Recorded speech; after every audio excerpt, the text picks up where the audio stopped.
même quand même. Non, on a grossi depuis.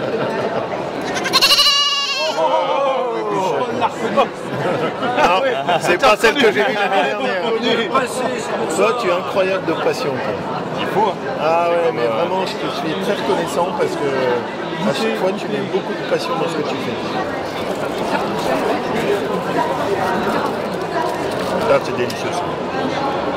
Là, c'est vraiment très très bon. Goûtez un peu. Je n'ai rien. Merci.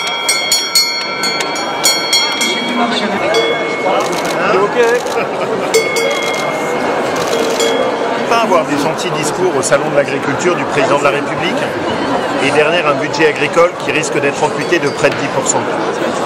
Si jamais on ne défend pas notre budget agricole, qu'est-ce qu'on aura? On va avoir une agriculture industrielle. Nous, ce à quoi on croit, c'est des exploitations familiales. C'est une agriculture qui est enracinée dans nos terroirs, qui est une agriculture à la fois de proximité, qui est aussi une agriculture exportatrice. C'est ça qu'on a besoin.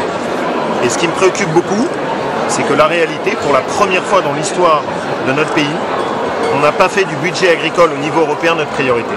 Ça, c'est pas acceptable. Et c'est une profonde erreur du gouvernement actuel. La France, il suffit d'être ici pour le comprendre. On doit défendre notre agriculture. On n'a pas envie d'avoir la viande polonaise avariée ou les produits du Brésil qui sont faits aux activateurs de croissance. Vous voulez pas ça? Défendez une vraie politique agricole européenne. Et là, il y a un double discours qui me gêne. Ici, quand on est au salon, on a un discours en apparence très gentil. Et quand on est à Bruxelles, le président de la République a déjà oublié ce qu'il avait dit au salon. Bonjour. Ça va? On avait bonbonné. Ah, c'est bien que vous soyez là, c'est du Bourbon. Tous du Bourbon, là? Ouais, d'accord. Bonjour. De quel endroit?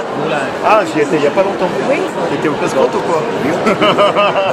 Ça ne m'étonne pas. Ça va? Ça s'est bien passé? Oui, c'est vrai. Champion d'hier. C'est pas vrai. Bravo.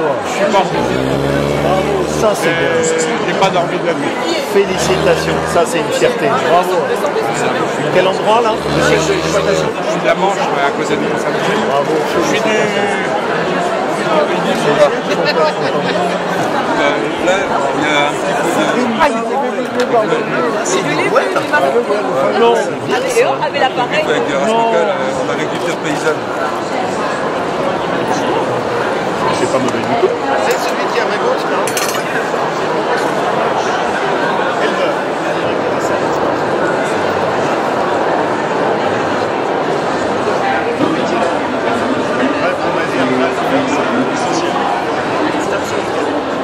Ça s'est bien passé. Tu es où? Aux Estables même? Tu es dans les fermiers de maison?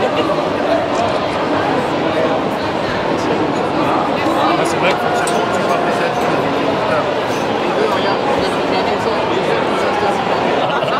J'espère, c'est les gouverneurs. Ça marche? Très bien. Vous voulez pas voir des élevages de porcs en plein air? Tout de suite, là, c'est maintenant, c'est maintenant, c'est maintenant, Elle ne regardez. lâche jamais. Tournez la tête, vous allez voir, ils sont autour de vous. Là, il n'y en a pas, hein. Ils sont tous Tournez de partis. l'autre côté. C'est les véganes qui sont passés, là, il n'y a rien.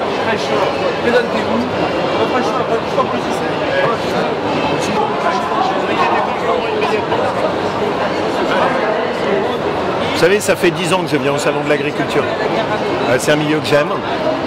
J'ai du respect pour la passion des agriculteurs. C'est des gens passionnés. Et puis, je ne supporte pas cette espèce d'agri-bashing qui s'est installée. À l'arrivée ensuite, on se retrouve tout étonné parce qu'on a récupéré de la viande polonaise avariée. On est tous surpris parce qu'on a laissé rentrer la viande du Brésil. C'est absurde. Voilà, regardez autour de nous. Ça, c'est notre agriculture. Une agriculture familiale qui repose sur des produits de qualité. Et la France, plutôt que de critiquer son agriculture, elle devrait la défendre. Et il y a un autre point que j'accepte pas, c'est l'hypocrisie. Le président de la République n'a rien fait pour défendre l'agriculture depuis 2 ans. Le budget de la PAC n'a pas été défendu. Et ensuite, il vient samedi faire un grand discours. Ça, c'est pas correct.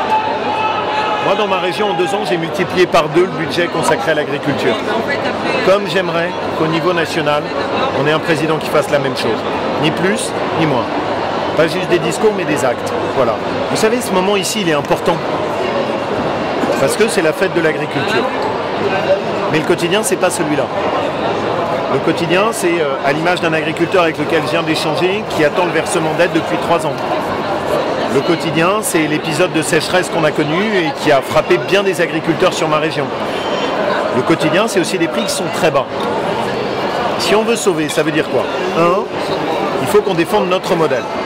Ça veut dire qu'il faut donner une préférence aux produits de notre agriculture, dans nos cantines, dans nos supermarchés, dans nos produits de consommation. 2, il faut soutenir notre agriculture à l'export. On ne le fait pas assez. On a tout autour de nous des pays comme l'Allemagne qui poussent et qui aident leur agriculture à l'export. Nous, on ne le fait pas. Pourquoi? De quoi est-ce qu'on a honte? Et puis 3, au lieu de leur mettre des bâtons dans les roues, il faut accompagner nos agriculteurs dans leurs projets, dans la diversification, dans l'investissement qui est fait, dans la recherche. Et ça, parfois, on a le sentiment en France qu'on fonctionne avec un frein à main. Vous voulez aider l'agriculture? Faites confiance à vos agriculteurs. Ne leur mettez pas des bâtons dans les roues, ne jetez pas la suspicion sur ce qu'ils font. Qui sont les meilleurs défenseurs de l'environnement? Nos agriculteurs. Tant qu'on aura une agriculture familiale, ça tient debout. Quand on la perdra, alors on se rendra compte et il sera trop tard.